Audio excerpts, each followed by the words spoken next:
The evolution merger strategy for property consultants. What is it and how can you use it to grow your business? That's what we're talking about in this video.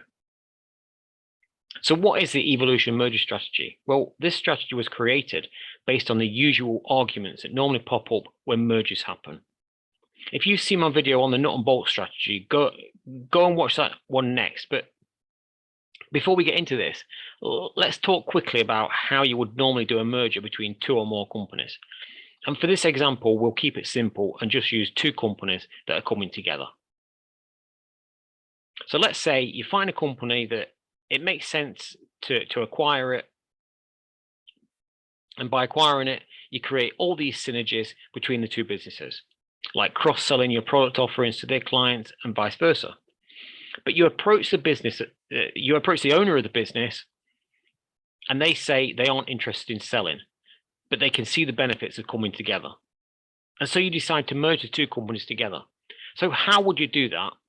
Well, we'll talk about the normal way of doing it, and then we'll talk about this alternative method. So the first thing to do is you'll set up a new business that will be a holding company for both your business and theirs. So this new holding company will own both your business and their business. And in simple terms, you'll take your shares in your existing business and you'll swap them for shares in this new holding company. Now, how to do that is you'll use a metric that works for both businesses. And normally that will be based on profit. The higher the profit, the more equity you own in this joint holding company structure. So let's use an example. When you first set this up, you'd probably want to take the average profit across the last 2 or 3 years. And you do this because otherwise it can be easy for either side to manipulate the profits to be higher in the current year and then take a higher percentage.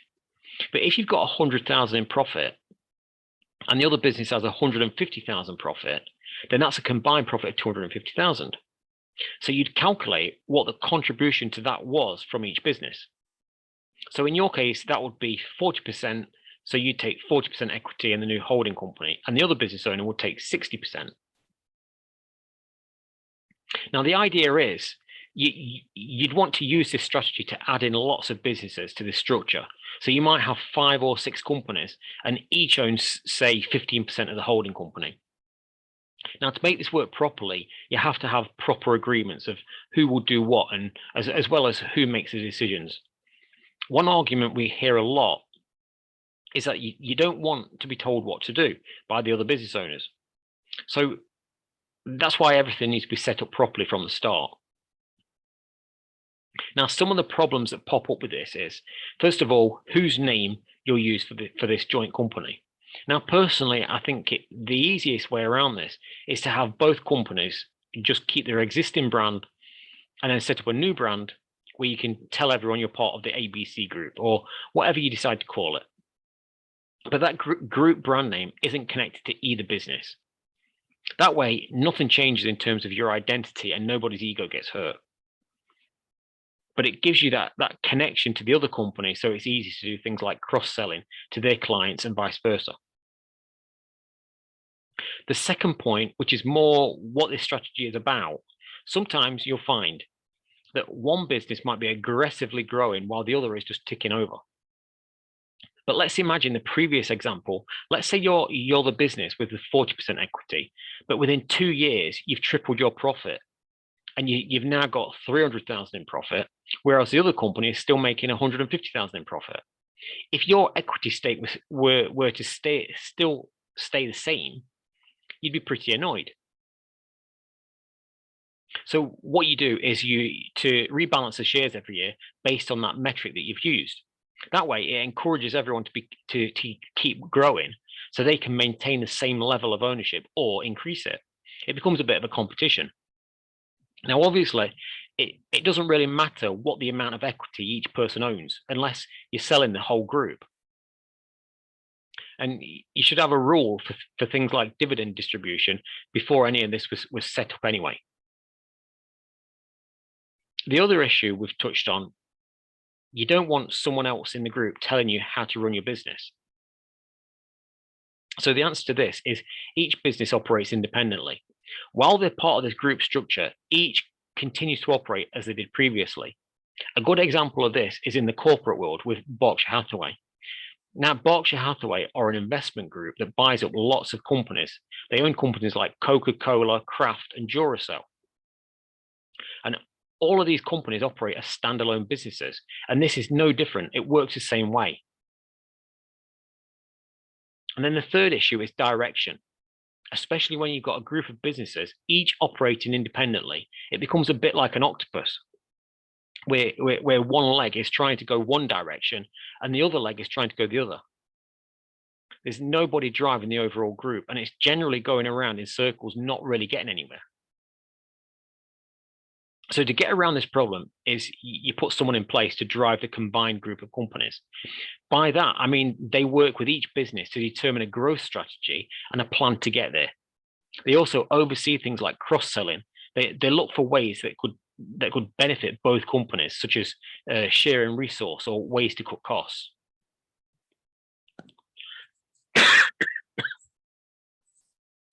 For example, they might notice that you've got two businesses, each operating fairly close to each other from your own buildings, and those buildings cost, say, £20 a square foot each.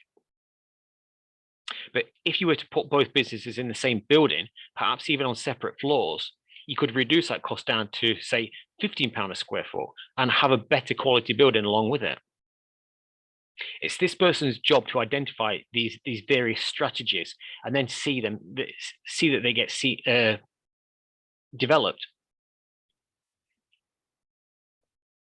Sometimes people think this person will become your boss, but actually they're working for you as shareholders of the group.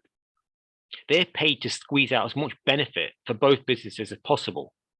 And if you don't like how they do things, you're the shareholder, you just fire them and find someone else.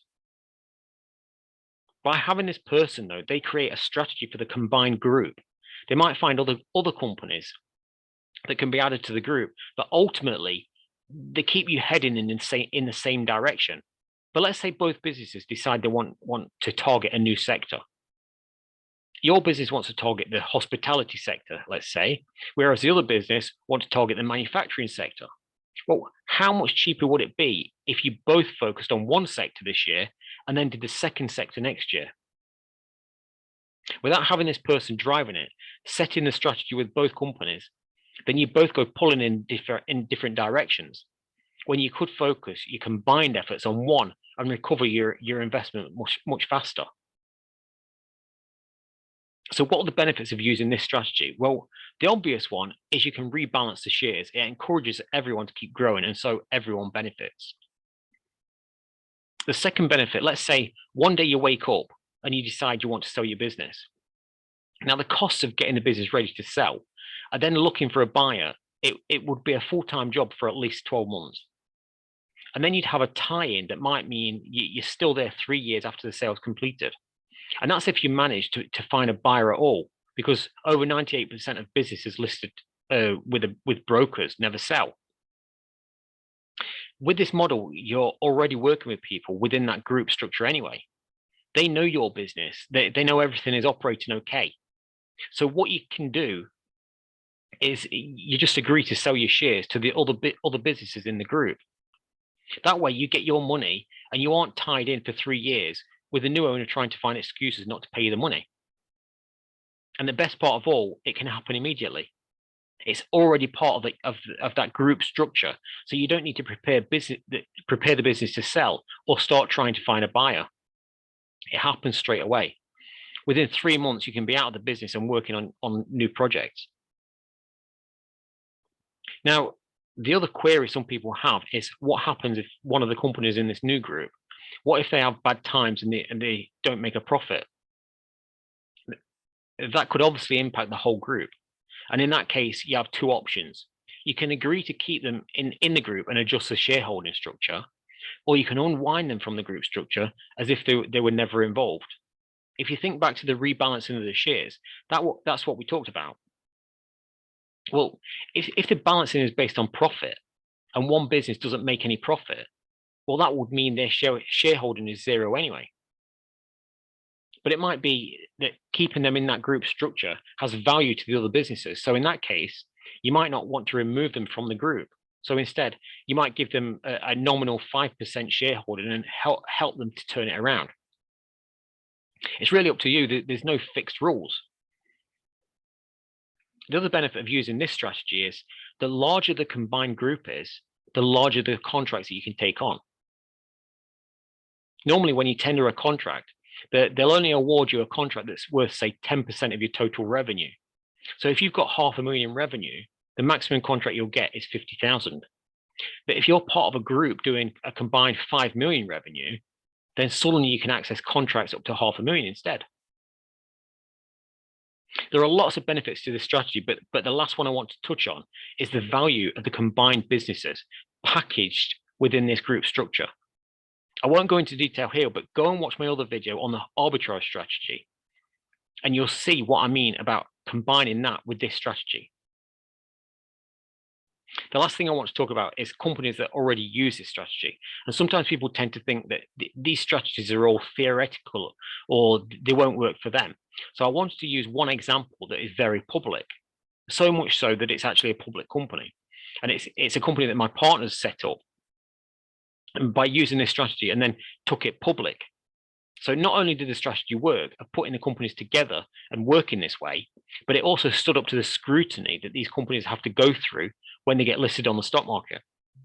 So this particular company is called MBH Corporation. It's registered in London and it's listed on both the Frankfurt and Dusseldorf stock exchanges. Now, this was set up, MBH is a holding company where they bought a number of companies together, and then they listed the MBH holding company on the stock exchange. Now with MBH, they only take companies into that group that have more than 1 million in EBIT or profit. They have to be debt free, and the owners have to be joining the group as a means to grow rather than to sell. They can't join and then choose to sell the shares a few months later. But that's just the rules that they've set for MBH. Now, the main reason for setting up MBH and taking it public was to take advantage of the arbitrage strategy, which we discussed in another video. But after it went public, obviously each business owner in that group then had publicly traded shares. And as a public company, they obviously had more credibility when they were talking to new clients. And their shares were worth more than if they'd stayed private. And by the way, if your business fits these criteria, it's over 1 million in EBIT or profit, and it's debt free, and you don't want to sell, I'm happy to have a conversation and talk about whether MBH would be a good fit for your business. And if it is, then I can make an introduction to them. Or otherwise, there's always other projects that might fit your business better, especially if it's not at that 1 million profit level. As a business, you can set the rules to suit you.